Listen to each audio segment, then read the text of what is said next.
The wedding of Gabriel and Sophia Carter was the kind the tabloids printed on glossy foldouts. Beneath chandeliers of cascading orchids, they exchanged vows on the lawn of the Clifton estate. The Atlantic shimmered behind them like a polished sapphire. Guests arrived in chauffeured Bentleys. Fashion editors tweeted live commentary, and the next morning headlines crowned them the golden couple. Yet during the fireworks, Sophia noticed how long Gabriel lingered beside the Saudi investors he'd flown in, closing a shipping contract even in the middle of his own reception. 3 months later, Sophia stood alone in the mansion's vast walk-in closet, staring at hundreds of gowns she had no reason to wear. The house staff tiptoed around her, unsure whether to ask if she would dine alone again. Gabriel's message blinked on her phone. Jetting to Singapore now, board meeting at dawn. Miss you already. She typed I love you, but backspaced, replacing it with a small heart emoji. He replied with a thumbs up and a spreadsheet photo. Profit soaring. Sophia closed the screen, suddenly chilled despite the Cape Town summer. When Gabriel finally noticed the unhappiness in her voice, he suggested a solution during a hurried video call. Caleb's between projects, he said. Why not have him stay? He can fill the silence when I'm away. Your brother? Won't he feel trapped? Sophia asked. He loves the beach, and you two always got along.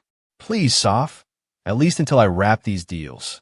Caleb Carter arrived one golden afternoon, tossing his leather weekender onto the marble floor like a backpack. He hugged Sophia briefly, too briefly to be improper, yet long enough for her to inhale the faint scent of cedar cologne.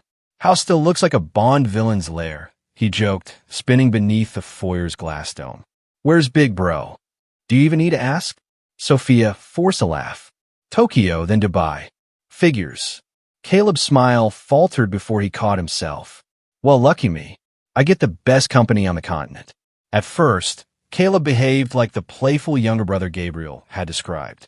He taught Sophia to drive the vintage Porsche on empty coastal roads, coaxed her onto a surfboard. She fell twice and couldn't stop laughing, and binge-watched old rom-coms with her on the cinema room's giant screen. Each night ended with a polite nod outside her bedroom door. If his eyes lingered on her silk robe, he turned away quickly, almost guilty. One evening the generator failed during a windstorm, plunging the mansion into darkness. They lit candles in the library to find matches. Thunder shook the bay windows. Sophia wrapped her arms around herself. Cape Town nights are louder than they look. Caleb handed her a brandy snifter. Storms sound worse when you face them alone. I've been alone a lot lately. He said nothing, only refilled her glass. Candlelight flickered across his angled cheekbones. For a moment the thunder felt distant, the silence between them louder than the storm. Sophia set down her drink. We should sleep. Caleb's jaw tightened, as though he resisted an impulse. Then he stepped aside. Good night, sophomore. Days stretched into weeks, the strict line of politeness blurred. They met for sunrise runs on the beach, their footprints erasing side by side. Caleb noticed when she switched perfumes, when she stopped eating breakfast, when her smile came slower.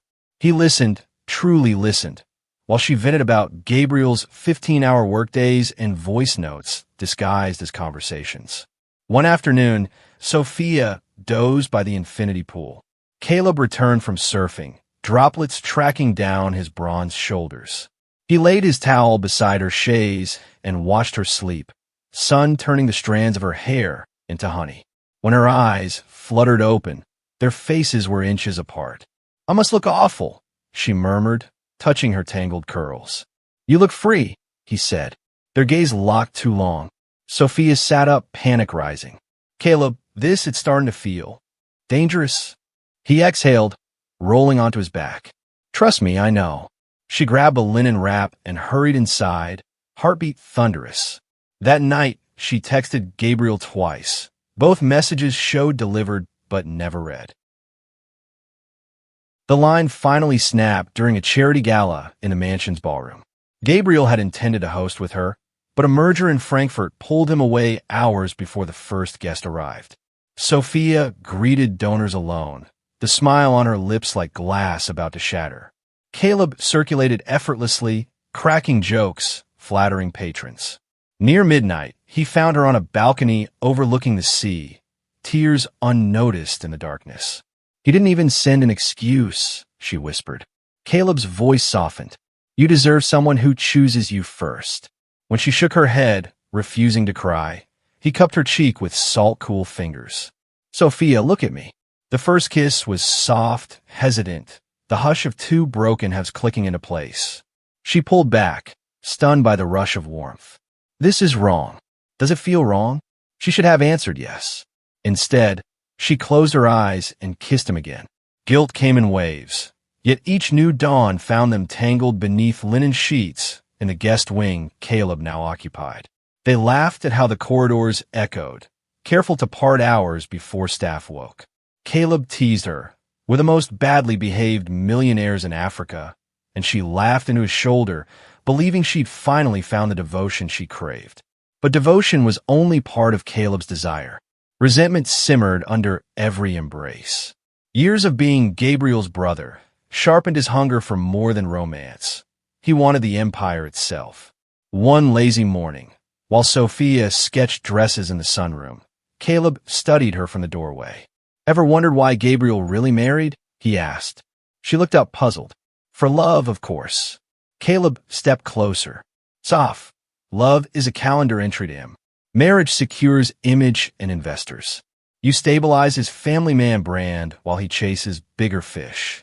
He lifted her sketch pad, doodles of gowns for a boutique she'd once dreamed of launching. "Does he even know you draw?" Sophia lowered her lashes. "I showed him. He said the market's tough. That's code for I don't care." Caleb's voice softened. "You're an accessory, just like his private jet." "That's not fair," she whispered, but her protest sounded weak, even to herself. He knelt, pressing a hand over her sketches. "I see you, Sophia. All of you. Let me prove it." She wanted to argue, yet the anger inside her, years of polite loneliness, was morphing into something hotter, easier than heartache. She closed the sketch pad and kissed him instead. From that day, Caleb fed the flame daily. When Gabriel sent voice notes about quarterly targets, Caleb rolled his eyes behind the phone, and Sophia began to laugh instead of sigh. When Gabriel wired her a diamond necklace as apology for missing their anniversary, Caleb compared it to gilt gems. Sophia placed the necklace in a drawer and never opened it again. Weeks later, Gabriel surprised them both by coming home early one Friday. Jet engines rumbled across the private runway. Servants scrambled. Sophia and Caleb sprang apart in the breakfast conservatory, plates of half-eaten fruit between them. "Soph," Gabriel called, sweeping inside. He wrapped her in a hug, so sudden she froze. His cologne smelled unfamiliar, an upgraded scent from some luxury boutique. He kissed her cheek, turned to Caleb. "Little brother, appreciate you watching over her." Caleb smiled broadly. "Anything for family." Gabriel didn't notice the twitch in Sophia's mouth as she forced a smile. That night at dinner, he spoke for an hour about expanding into East Africa. Sophia nodded politely, fingers tight around her water glass. Caleb watched her with silent understanding. After Gabriel fell asleep in the master suite, Caleb slipped through secret corridors to Sophia's studio. Candles flickered. Her eyes were red from tears she dared not shed near her husband. "He's back," she whispered, voice breaking, "and I feel lonelier than ever." Caleb wrapped his arms around her. "There's a way to end this, sophomore. A way for us to be together without sneaking forever." Her breath hitched. "We can't divorce him. He'd destroy us." "I'm not talking about divorce." Caleb's tone was steady, almost clinical. "I've studied his insurance clauses, his succession plans. Everything transfers to the spouse first." "That's you." Sophia stepped back, horrified. "You're saying—" "I'm saying accidents happen." His eyes were icy now. A helicopter crash. A car brake failure on Chapman's Peak. Tragic, but not unheard of. She shook, backing into her easel. "Caleb, this is murder. It's freedom." He softened, stroking her hair. "Listen, Gabriel already left us in every way that counts. The law simply hasn't caught up. With his schedule, he's constantly in risky situations. We tilt the odds, gently, and the board signs everything to the grieving widow. He kissed her trembling hand. Then you and I disappear up the coast, start that boutique, surf every morning. Sophia's heart pounded loud enough to drown the ocean outside. Part of her recoiled, yet part of her pictured herself beside Caleb on an open deck. No guilt, no abandoned dinners. Think on it, Caleb whispered, slipping a folded document into her pocket, a copy of Gabriel's latest flight itinerary. We have time, but not forever. He vanished into the corridor, leaving Sophia amid shadows and unfinished sketches. The next dawn painted the mansion in soft pink light. Gabriel brewed coffee, humming, unaware of the revolution brewing under his own roof. Through the kitchen window, he spotted Sophia alone on the cliff overlook, hair whipping in the breeze as she stared at the crashing waves. He smiled, thinking, she's happy I'm home. Outside, Sophia clutched the itinerary like a stone in her palm. Down below, water battered the rocks in relentless rhythm. Exactly where Caleb had once pointed and murmured, "A fall from here leaves no questions." Tears blurred sea and sky. She slipped the paper into her dress, uncertain whether she hid evidence or temptation. Somewhere behind her, Caleb watched from the shadows of a palm tree, lips curved in a patient, dangerous smile. Months slid by like glossy magazine pages. In public, the Carters still glittered. Sophia posted carefully edited photos of charities and sunsets, and Gabriel shared them across his business networks. In private, the mansion was now divided by invisible lines. One wing for the husband who chased boardrooms, another for the lovers who chased each other. Quiet shifts. Gabriel's absences grew longer. Whenever his jet engines faded into the blue, Caleb crossed the marble halls without fear. They often met in Sophia's art studio, where half-finished canvases now hid expensive champagne and a second phone Caleb used only for her. One rainy evening, he found her adding gold leaf to a portrait. "Another self-portrait?" he teased. "Another lie," she replied, blowing gold dust from her fingers. "She looks happy." "I'm complicated." Caleb slid his arms around her waist. "Complicated is beautiful." He steered her brush until a bright streak ran across the canvas, like a scar or a ray of sunlight. No one could tell. Gabriel's birthday morning. Early in June, Gabriel returned for his 38th birthday. The chef arranged a breakfast of mango parfaits and smoked salmon. Sophia wore a pale blue dress that matched the sea. Caleb kept his distance, playing dutiful brother. Gabriel lifted a small velvet box toward his wife. "For the woman who makes coming home worth it." Inside lay a diamond tennis bracelet, each stone flawless. "It's beautiful," Sophia said, voice even. She glanced at Caleb, who watched the reflection of the gems, envy flickering like candlelight. Gabriel's phone buzzed. His smile faded as he read. "Is something wrong?" Sophia asked. "Dubai board crisis," he sighed. "They need me tonight." "Tonight? It's your birthday." "I'll celebrate there, sign the papers, and be back tomorrow." He kissed her forehead. "Keep the party warm for me." Caleb stepped forward, pretending surprise. "You want company? I can fly with you." Gabriel shook his head. "Stay here. Hold the fort." Sophia hates empty corridors. He squeezed Caleb's shoulder, trust blind as ever. The departure. A Cape winter wind rattled palm fronds when the black SUV rolled away for the airport. From the balcony, Sophia and Caleb waved until the taillights vanished at the curve of the drive. The moment they were alone, Sophia's hand found Caleb's. Heat surged through both of them, part fear, part thrill. She whispered, "He thinks the party is tomorrow." Caleb's grin was quick and sharp. "Then tonight, we celebrate the silence." Crossing the last line, they walked together toward the master wing. It felt like trespassing inside Gabriel's private sanctuary. Dark wood panels, travel souvenirs, rows of tailored suits. A portrait of Gabriel in a navy tuxedo watched from above the fireplace, stern, almost alive. Sophia paused beneath it. "I should feel guilty." "Guilt is a story people tell to keep themselves small," Caleb replied, unclasping the bracelet and tossing it onto a leather chair. "We write our own story now." He kissed her, slow at first. Then urgency took over, weeks of hidden glances bursting free. They tumbled onto the bed of Egyptian cotton Gabriel had ordered from Milan.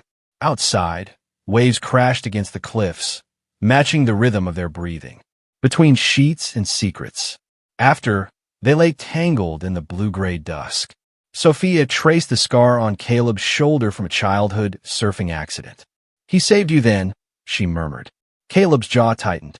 "He saved me because cameras were watching. Everything he does is for an audience." He rose, roaming the walk-in closet. "Look at this, 10 identical charcoal suits. Uniforms for a man with no imagination." He slipped on one jacket, twirled. "How do I look?" "Dangerous," Sophia said, hugging a pillow to her chest. "And expensive." "Exactly." Caleb pulled a gold cufflink from a drawer. "We're owed all of it." Sophia hugged her knees. "Do you ever worry we'll be caught?" "Only if we hesitate," he answered. "Bold hearts don't get caged." A toast in the dark. They carried a vintage cognac bottle to the rooftop garden, Gabriel's favorite thinking spot. City lights glittered below. Caleb poured 2 glasses. "To the man who left his birthday cake behind," he said. To empty promises, Sophia added clinking crystal. Wind whipped her dress. Caleb draped his suit jacket over her shoulders. "One day this will all be ours legitimately," he whispered, pointing to the estate, then the stars. "No secrets, no hiding." Sophia swallowed hard. "Legitimately," she echoed, though part of her felt the word melting like sugar on her tongue. Text from 40,000 feet. Sophia's phone buzzed. "Boarded. Wheels up. Miss your smile already." "Gabriel." She showed Caleb. He snorted. "Misses your smile, not your soul. Reply later. You're busy now." He took the phone, snapped a photo of her laughing beside the half-empty cognac, but kept it for himself, souvenir of conquest. Plans in linen and ink. Back downstairs, Caleb spread architectural blueprints across Gabriel's desk. "Security updates he plans to sign tomorrow," he explained. "Motion sensors, new lock codes. Once these install, sneaking around gets harder." Sophia frowned. So we move faster." Caleb's finger struck a red ink X beside the helicopter pad.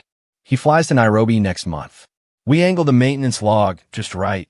1 missing bolt, 2 grieving relatives, and an empire in your hands." Her breath caught. "You're serious." He held her wrists gently. "I'm committed. Are you?" Thunder rumbled over the sea, though the sky was clear. Sophia stared out the window, the same cliff where she had once doubted everything. Now, wrapped in Gabriel's linen robe, standing beside Gabriel's desk, she felt the house tilt, as if choosing which master to obey. Caleb lifted her chin. "Every day we delay, he tightens his grip. Help me loosen it." Drums of the party that never was. Music drifted from hidden ceiling speakers, auto-scheduled for the birthday that would not happen. Caleb pulled Sophia into a slow dance in the middle of the study, the only light coming from the laptop's blinking cursor on Gabriel's financial spreadsheets. She rested her head on his chest. "When did love become war?" He kissed her hair. "When we decided to win." Midnight's edge. At midnight, they returned to the bedroom, sheets still rumpled with their first betrayal in Gabriel's own space. Caleb opened the wardrobe, safe using a code he had learned by watching Gabriel's fingers months ago. Inside, passports, cash, and a sealed envelope labeled if something happens. He tossed the envelope onto the bed. Irony tastes sweet. Sophia touched the seal, but didn't break it. "Let's not open Pandora's box tonight." "Soon," he promised, turning off the light. On the other side of the world, high above the Indian Ocean, Gabriel lifted his glass of airline champagne. The cabin lights dimmed as he spoke to his VP on the secure line. "Tell the Dubai board I'll land at 9 o'clock. Contract closes by noon. Then I fly straight home. The only birthday gift I want is a quiet night with Sophia." He smiled, picturing her in their bedroom, maybe reading, maybe sketching dresses. He never imagined the scene waiting in the dark. 2 empty glasses on his nightstand, his cufflinks on the floor, and the faint scent of another man's cologne woven into the sheets. Dawn's forecast. Back in Cape Town, first light seeped through drawn curtains. Caleb slept like a prince beside Sophia, one arm draped over her waist. She stared at the ceiling, new guilt taking shape. Not about the affair, she had surrendered that battle, but about what came next. Her phone vibrated, landed safely. Crazy night ahead, but thinking of you. Sleep tight, my love. She silenced the notification, slipped from the bed, and walked to the balcony. Below, waves pounded the rocks, tireless, unforgiving. Sophia pressed a hand over her racing heart. In the doorway, Caleb watched, eyes half lit with dawn and determination. We're past the point of return, he said softly. She didn't turn. Then all we can do is keep walking. Together? Together, she answered, though her voice wavered in the wind. In the cold gray light, the mansion looked more like a fortress than a home, one that might soon crown new rulers at a terrible, irreversible price. Gabriel Carter stood in the polished glass terminal of Dubai International Airport, staring at the red letters pulsing on the departure board. Cape Town canceled. A tropical cyclone had chewed its way up the Mozambique Channel, sending violent winds across southern Africa. Every southbound flight was grounded. He ran a hand through his hair, irritation flashing across his face. Today was supposed to be simple. Sign papers, toast with the board, then soar home for a quiet midnight celebration with Sophia. He checked his watch, 22:10 in Cape Town, the exact moment he'd promised to FaceTime her from his hotel. No, I can do better than a video call. He smiled, sudden and boyish. The cyclone wasn't touching Cape Town itself, only the flight paths. A private jet could navigate around the storm in the morning, but what he wanted was now. He pulled out his phone and tapped a number labeled Captain Venner. Sir, the pilot answered over static. Keep the engines warm for dawn, Gabriel said. I'm coming back to the hangar at first light. Meanwhile, I'll be home by sunrise. You are driving? I'm flying commercial to Johannesburg, then chartering the red-eye to Cape Town. Don't worry, won't touch the company account, he chuckled. This one's personal. He hung up and fired off 2 messages. To Sophia, storm delay. Might have to stay overnight. Miss you. To Caleb, stay sharp. You're the man of the house tonight. Then he bought a single last-minute ticket, sprinted to a gate, and disappeared down the jet bridge with a small duty-free bag and a grin too wide for a canceled flight to erase. 3:47 a.m. Cape Town International Airport. The charter plane's wheels screeched onto the wet tarmac. Gabriel thanked the sleepy flight crew, then strode across the private arrivals hall where a black Mercedes awaited him. He clutched a fresh bouquet of red roses, petals still cool from the airport florist's refrigerator. Straight to Clifton? The driver asked. Straight home, Gabriel confirmed, tapping a code into his phone that disarmed the outer gate alarms. Let them sleep, he thought. If Sophia wakes to roses and a birthday cake that never sliced, maybe she'll forgive the missed day. Streetlights slipped across the car's leather interior like silent camera flashes. Rain had polished the coastal highway to a mirror. Every hairpin curve offered a liquid reflection of the cliffs and the roaring Black Sea. Somewhere beyond that darkness, his brother and his wife were safe in warm beds, waiting for the storm to pass. 4:27 a.m. Carter Mansion, Clifton Cove. The Mercedes whispered to a stop under the port cochere. Gabriel dismissed the driver and jogged through the rain, keying in his security code. The foyer lights were dimmed to their nighttime glow, casting long shadows across the marble. He paused, listening. No voices, no footsteps, only the muffled boom of waves. Perfect, he thought, smiling at the intimacy of a sleeping house. He pictured Sophia curled under silk sheets, hair spread like ink on a pillow. He pictured Caleb in the guest wing, probably snoring with earbuds in. Gabriel removed his shoes, cradling the bouquet in one arm. Rose fragrance mingled with the clean salt scent drifting through an open transom. He crept past the kitchen, up the carpeted staircase, and down the hallway lined with modern art, each painting a reminder of deals he'd sealed in far-off galleries. Above the double doors of the master bedroom, a small glass night lamp glowed turquoise. He reached for the bronze handle, heartbeat quick with anticipation. Inside the master suite, moonlight spilled through wall-to-wall windows, illuminating shapes, the chaise lounge, the tall wardrobe, and the broad canopied bed where a single sleeping figure should have been. But Gabriel saw too. Sophia's soft laugh fluttered into the dark. "Shoo," she whispered. "He's probably—" Then she stopped. Gabriel froze in the doorway. Sophia lay against the headboard, hair tousled, Caleb's arm draped across her bare waist. Sheets twisted around their legs like silk vines. Both their faces turned toward Gabriel in the same instant, horror blooming in twin pairs of eyes. The roses slipped from Gabriel's fingers. Petals cascaded in slow motion, a red waterfall crashing on a white carpet. One stem struck the floor with a faint thwack, scattering dew like tears. Total silence swallowed the room. Even the sea seemed to hush, as though the world itself was eavesdropping. Caleb's expression calcified. His body went rigid, half-propped on an elbow. Sophia's hands snatched the sheet to her chest. A raw, involuntary scream tore from her throat. "Gabriel," she choked out. This isn't," her voice broke. Gabriel's heartbreak lasted a single breath, visible in the tremor at his jawline. Then it melted into rage, so pure it looked calm. His eyes hardened. In them burned the fury of 1,000 boardroom wars distilled into one primal betrayal. "You," he said softly, as if testing the edges of the word, "are in my bed." Caleb found his voice. "Gabriel, listen." "Don't." Gabriel raised a hand, palm outward, but the gesture felt more like a strike held in midair. "Get dressed." Sophia scrambled off the mattress, wrapping the sheet like a shroud. "Please, it's not what?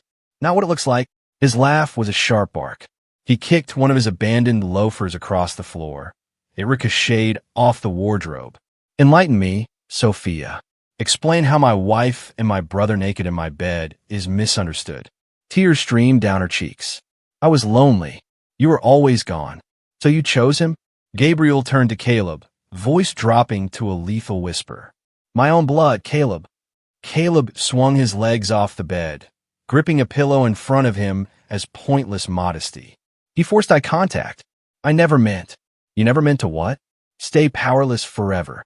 The roses lay crushed beneath Gabriel's shoe. "Is that it? Saw your chance to take the life you envied." Caleb's nostrils flared. "You left her alone, Gabe. Someone had to see her." Gabriel stepped forward, fists clenched. "You. Talk. Like a hero." Every word thudded like a drumbeat. "This is theft. Of trust, of marriage, of family." Sophia reached for Gabriel's arm, sobbing. "Please, don't blame Caleb alone. I made choices too. Hurt me, not him." He yanked his arm away, so hard she stumbled. "You already hurt me, Sophia. Broken bones heal faster than what you've done." Caleb rose, wrapping a spare blanket around his waist. "If you want to hit someone, hit me. Leave her out." "Always the gallant knight," Gabriel sneered. "But you stole with her. Now you both own the consequence." His gaze flicked to the nightstand, Gabriel's wedding photo with Sophia, silver frame gleaming. He grabbed it and hurled it against the stone fireplace. Glass exploded. Sophia screamed again. Caleb stepped in front of her, as if that simple gesture could shield her from more than shrapnel. Gabriel's chest heaved. "Get dressed," he repeated, voice barely above a growl. "We're finishing this downstairs, fully clothed, or neither of you leaves." Sophia clutched a silk robe off the floor. Caleb pulled on yesterday's slacks, pale against rain-damp skin. Within moments, they followed Gabriel down the hallway, a broken procession past sleeping portraits and silent chandeliers. The Grand Salon, 4:46 a.m. A single wrought iron lamp cast a pool of light over oriental rugs. Gabriel stood by the long mahogany bar, shoulders squared, resembling a statue carved from volcanic stone. He poured 3 tumblers of whiskey, the bottle neck ringing against glass. "Sit," he said. They obeyed. Rain battered the big, arched windows behind them. Lightning flashed, illuminating the 2 adulterers huddled on a leather sofa that once held visiting prime ministers. Their bare feet looked small against the immense rug. Gabriel's voice was the only sound not made by the storm. "I built an empire so none of us would want. In the space I left, You two created your own. He pushed one glass toward Sophia. Drink. She shook so hard the liquid sloshed. I don't want it. It's not want. It's requirement. He waited until she sipped, then turned to Caleb. And you? Caleb's hand trembled, but he swallowed half the glass. Whiskey left a shine on his lips. He wiped it with the back of his wrist. Gabriel leaned against the piano, crossing his arms. Explain. All of it. Spare no detail. I'll know if you lie. Sophia met her husband's eyes, an ocean of grief and anger. She inhaled. I needed you, she began. You were never home. Calls turned to texts, text to silence. Caleb listened. One night became many. Fresh tears streaked her face. No plan, no conspiracy, just fire we couldn't put out. Caleb spoke next, voice rough. I envied you, yes, but my feelings for her are real. Real, Gabriel echoed, rolling the word in his mouth. Real as this. He tapped his wedding ring against the whiskey bottle. Clink, clink. Marriage is work. Loneliness is not a free pass to betrayal. Sophia sobbed into her hands. Caleb's jaw set. Lightning flickered again. Thunder cracked, so loud the windows rattled. For a moment, all three flinched, as if the world itself passed judgment. Simmering rage began to shift into something colder in Gabriel's eyes. A dangerous calm, reserved for merger negotiations where billions turned on a smile. He straightened. We have choices, he announced. Option 1. I call the police, have you both removed for trespass and adultery. South African courts may care less about that now, but I can drag it out until your lives bleed dry. Sophia inhaled sharply. Caleb's fingers tightened on her knee. Option 2. Gabriel continued, pacing, I vanish. Divorce quietly. Buy another life across the globe. Let tabloids eat you alive. Let the board wonder how you killed the golden couple. Gabe, please, Caleb started. Or option 3. Gabriel stopped, gaze piercing both of them. We speak once more upstairs, noon. I will have documents, non-disclosures, asset divisions, exit clauses. You sign, you leave, you never use my name again. And I decide, alone, whether that's mercy or punishment. Sophia whispered, which option hurts you the least? He laughed, a sound like shattered ice. There is no painless outcome, only degrees of ruin. His hand went to his breast pocket, withdrawing something small and black. The crushed rose he had salvaged from the floor, now mangled stems and bruised petals. He placed it on the low glass table, an offering or an accusation. You gifted me rot tonight, he said. Keep it. It suits the moment. He turned and walked out, leaving them with the thunder, the broken bloom, and the knowledge that every choice henceforth would be made under a storm he alone controlled. Corridor, returning upstairs. Gabriel ascended the staircase, the thunder fading behind him. Halfway up, he paused and looked back, expression unreadable. Anger, sorrow, strategy, all swirling. Then he faced forward again, shoulders squared. His silhouette vanished into the upper floor as the first pale streaks of dawn crept over the ocean, washing the mansion in a bruised, uncertain light. The sky over Clifton was gray when Gabriel strode into the foyer, phone at his ear. Mr. Henson, he said to the head of security, voice clipped, I want all staff in the entrance hall. 2 minutes. Yes, sir. Caleb and Sophia followed a few paces behind, still in yesterday's clothes. Sophia's eyes were swollen from crying. Caleb's face was stone. Servants gathered quickly, guards in black jackets, housekeepers in neat uniforms. They stared at the shattered family, standing beneath the crystal chandelier. Gabriel faced the group. These two are no longer welcome in my home. He pointed, first at Sophia, then at Caleb. Escort them to their rooms, supervise while they pack, and remove them from the property. Today, a murmur rippled through the staff. No one moved. Sophia stepped forward, dropped her knees on the marble. Gabriel, please, she whispered, clutching his trousers. Don't do this in front of everyone. Let's talk, just us. He didn't even look down. There's nothing left to say. Caleb squared his shoulders. Gabe, throw me out if you must, but let Sophia stay until she finds somewhere safe. Gabriel's gaze swung to him, cold and bright. You speak as if you still have authority here. You're my brother. You're dead to me now. His words echoed across the hall like gunshots. Caleb flinched, but kept his voice level. I'll leave. But your anger won't mend what's broken. Neither will your presence, Gabriel replied. He nodded to Mr. Henson, who snapped in emotion.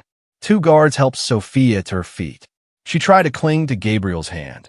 He slipped it free like ice sliding off glass. Upstairs, closet doors banged open. Designer dresses, surf shorts, sketchbooks, and cufflink boxes tumbled into suitcases. A housekeeper folded garments with trembling hands. Tears dotted her apron.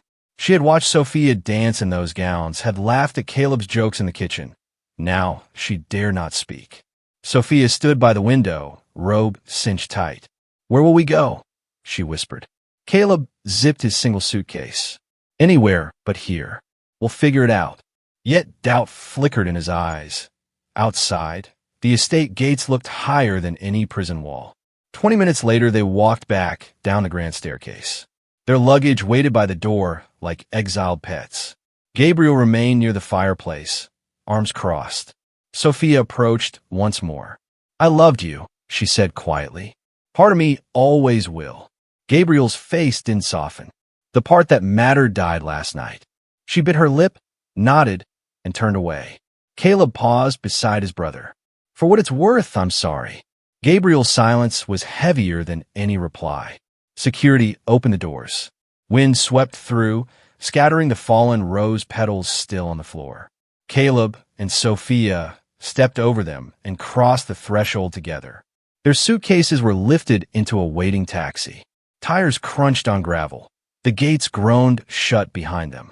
Inside, Gabriel stood alone in the vast, echoing hall. The door clicked, sealing the emptiness.